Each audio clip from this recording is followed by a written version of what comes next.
Подкастът Винаги здрави се излъчва със съдействието на Бета Клиник. Вашето здраве е наша мисия. Здравейте, аз съм Русица Ангелова, а вие сте с подкаста Винаги здрави. Днес ще говорим за човешкия метапневмовирус. Какво представлява, какви са симптомите, как се лекува и как можем да се предпазим. Всичко това ще научим от нашия специален гост, един от най-уважаваните вирусолози у нас, професор Радка Аргирова. Не пропускайте този епизод. Гарантирам ви, че ще бъде изключително интересен. Здравейте, професор Аргирова. Здравейте, добър ден. Какво представлява човешкия метапневмовирус и кога е открит? Човешкият метапневмовирус за първи път е описан в 2001 година, обаче далеч преди това става ясно, че е съществувал. Всъщност човешкият метапневмовирус представлява една част от, бих казала, цялата смес от респираторни вируси, която ни напада в периода късна есен, зимния период. И той също така е много добре известен и на вирусолозите, и на клиницистите. И бързам да успокоя вашата публика, че той за нас не е нов вирус. Ние познаваме много добре неговите качества. Кои възрастови групи и региони са най-засегнати от него? Сега, най-напред всички възрасти са засегнати. Засегнати са и децата, засегнати са и хората в работна възраст, както и възрастните хора, да кажем така, на 65 години. Но разлика има в това как се засягат. Децата може да бъдат засегнати и малко повече, особено тези до 5 годишна възраст, най-малките деца, а същото се отнася и за възрастните хора. Сега, по отношение на децата, няма как да не спомена, че много често се получават и се наблюдават общи симптоми с други вирусни заболявания. Разбира се, на първо място с грип, тук-там е все още с COVID, респираторно-синцитиалния вирус и метапневмовируса. Тези заболявания по-отделно могат да се диагностицират и могат да се лекуват специфично. За COVID вече знаем, няма да се връщаме там. За грипа също знаем, има си специфична терапия, антивирусна, включително за деца. Респираторно-синцитиалният вирус може да доведе до тежки усложнения у децата, бронхиолити, които да не кажа, че понякога могат да завършат и фатално, но което е по-важно, че всички тези вируси, които изредих, защото още има, но няма сега да четем учебника по вирусология, те се пренасят по въздушно-капков път, по един и същ начин и са, бих казала, опасни за вътреболнична инфекция, т.е. в самите болнични заведения. Също така са напълно преносими и в условия, където има струпване на хора. Защото от тук започва и профилактиката и предпазването. Но нека да се спрем сега на другите хора. Останалите хора се заразяват също по въздушно-капков път, както и с грип, както и с COVID, ринити, аденовируси. Обикновено инкубационният период при метапневмовируса трае 2-3 дни. Той демонстрира признаци, които са неотличими от грипа.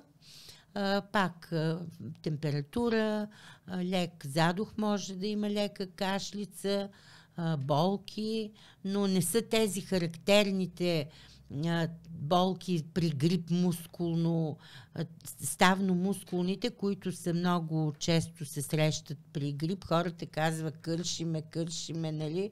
Това е по-характерно за грипа. Плюс това грипа започва веднага, внезапно, много бързо.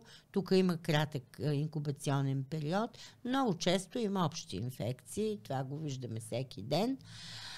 Но сега да обърнем специално внимание на възрастните хора. Защо?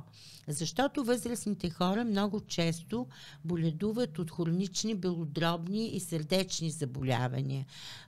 Често се среща астма, емфизем, хроничен бронхит, който се обостря често. Още повече, че говорим за зимни условия, когато може и да става малко по-студено и по-рязка смяна на температурата, която за тях може би трудно поносима. Хора с хронично обструктивна белодробна болест, ХОП, както го знаят хората, астмата казахме, така че за тези хора една инфекция допълнителна насложена с метапневмовирус би могла силно да усложни основното им заболяване и в такъв смисъл препоръчвам, когато вече наближи въобще есенно-зимния сезон, да отидат преди това на своя лекуващ ги лекар, който лекува хроничното белодробно страдание, да видят какво им е състоянието, да планират да не излизат много, ако е студено, често да се проветряват помещенията, където живеят и най-вече да се пазят от хора, които кихат, кашлят и могат да бъдат, разбира се, те могат да кихат и да кашлят не само ако имат грип или метапневмовирус, но така или иначе да се пазят от такива обкръжения и разбира се да взимат всички лекарства, които им се препоръчва. Така че това са основните неща за метапневмовирус. Другото, което е важно, това е, че може човек няколко пъти да се разболее, може, например, всяка година да се прекара такава инфекция. Не е такъв имунитетът, че да кажем, че е траен или пък доживотен или такова нещо няма. Нека накрая да обобщим основните съвети към хората за превенция. Маски. Основните съвети са също както при грип. Разбира се, първо да не се посещават места и мероприятия, където има струпване на хора. Второ, ако се налага това, маски. Трето, маски и тогава, когато самият човек не се чувства достатъчно добре. Защото маската има две функции. От една страна предпазва да не идват капките и малките дребни капчици, съдържащи вирус към лицето. И второ, ако човек самия кашля и киха, да не става разпространител на своите инфекции навън. Много е важно проветряването на помещенията, смяната и движението на въздуха, защото прочистването на въздуха прочиства и от вируси. Другото, което е важно, това е да се непременно да се потърси диагностика. Защото ако е грип, има си специфична терапия и няма да мине с друго.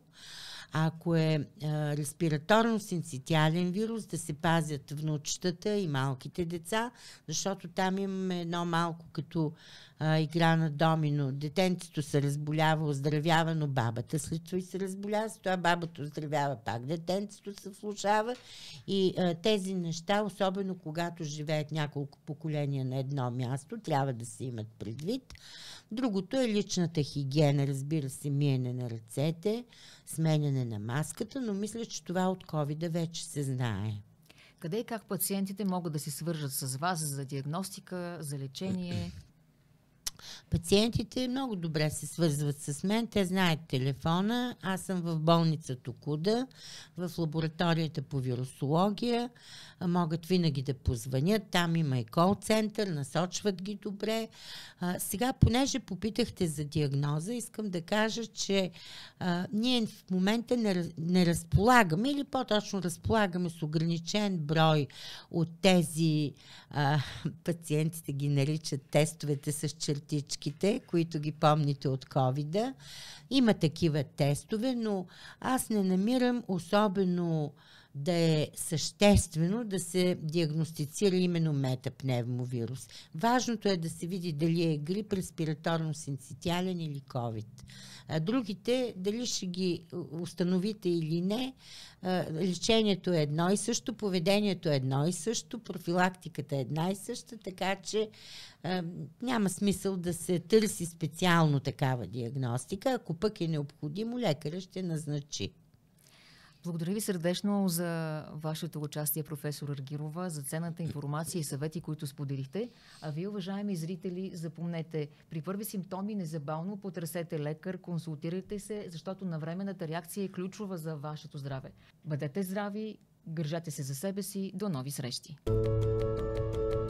Подкастът Винаги здрави се излъчи със съдействието на Бета Клиник. Вашето здраве е наша мисия.